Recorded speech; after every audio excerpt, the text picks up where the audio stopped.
Hi there, Jeep owners. Today in your 2020 Jeep Renegade, we're going to be taking a look at and showing you how to install CURT's Class 3 2-inch trailer hitch receiver. And this is what our hitch looks like when it's installed. It's a Class 3 2-inch by 2-inch receiver, so it's going to be great for all of your towing needs. Whether you're just wanting to use it for accessories like a 4-bike platform rack, or if you're wanting to get a little bit of work done or bring some things with you to the campsite, you could easily hook up a small trailer and bring some stuff, or maybe a jet ski trailer and bring the jet skis with you. It uses a 5/8" hitch pin and clip. Now, one doesn't come included with the hitch, but we've got plenty of different ones here at etrailer.com, and I highly recommend a locking hitch pin if you're going to have some expensive accessories here on the back. On bottom, we have plate-style safety chain loops. They have a medium size opening that should work with most safety chains. Our small one there doesn't have any problem, and this big guy here should also work out as well.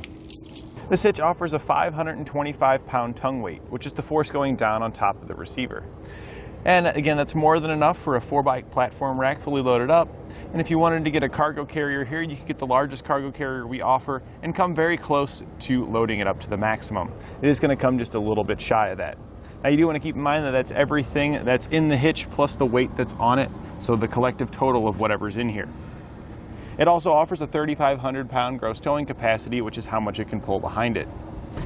That's going to be enough for a small utility trailer if you wanted to do that, maybe a small pop-up camper, or a jet ski trailer if you wanted to bring those items with you to the lake for the weekend. Now, as always, I recommend that you verify in your vehicle's owner's manual and ensure you don't exceed any of its towing capacities. Now I've got some measurements for you to help you when deciding on accessories. From the center of the hitch pin hole to the edge of the rear bumper, it measures about 6 inches. And that's important when determining if any of your folding accessories can be placed in the upright storage position without contacting our bumper. And from the ground to the top inside edge of the receiver tube, it measures about 10.5 inches. This is important when determining if you need a drop, a rise, or a raised shank on any of your accessories.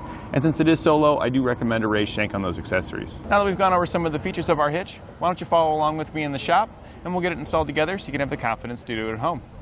We'll begin our installation underneath the vehicle by removing the plugs that are located in the frame that we're going to be feeding our hardware through. On the bottom side of our frame, at the furthest rear of the vehicle, we're going to find one here. Stick your screwdriver up in there and you can pop it down.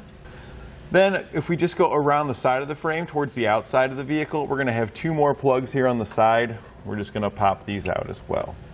We'll then do that on the other side and remove those plugs.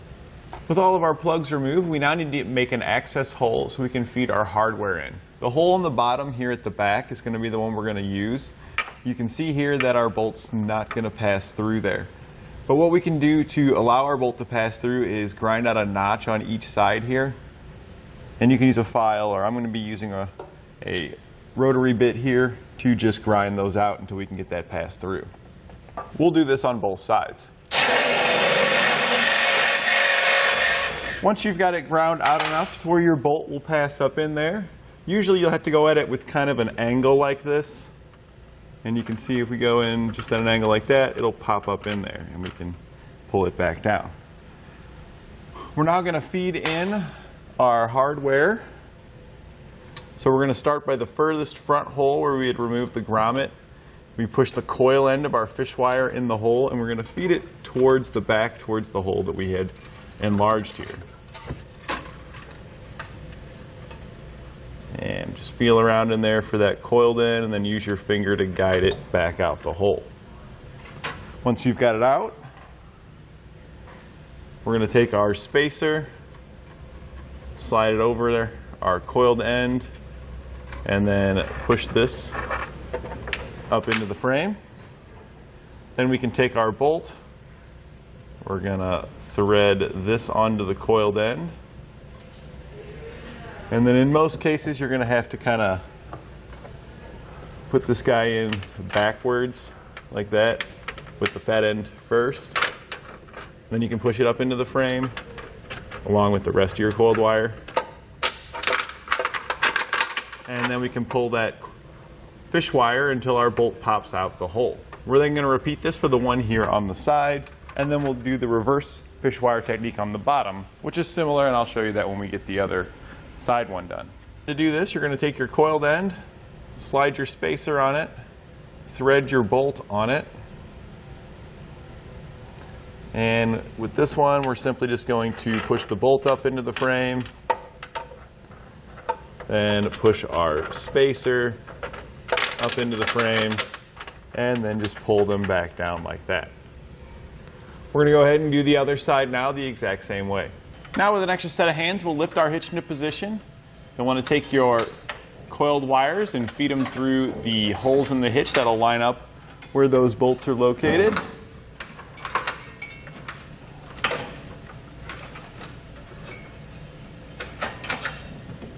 Make sure your bolts are pushed into the side of the frame, and then we can just lift these up.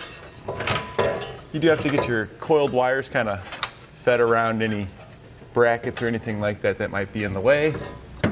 Once you got it in place, you can just pull your fish wires until your bolts pass through the side. That'll hold the hitch up, making it easier to install the rest of your hardware.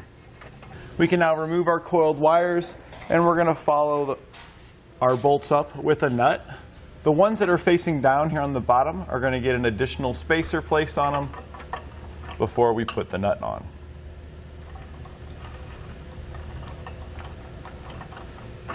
Our side bolts just get nuts.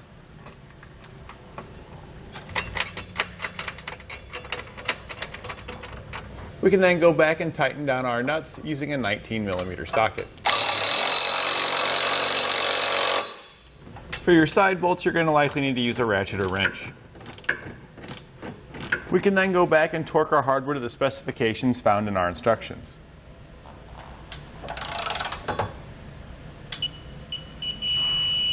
And that completes our installation of CURT's Class 3 2-inch trailer hitch receiver on our 2020 Jeep Renegade.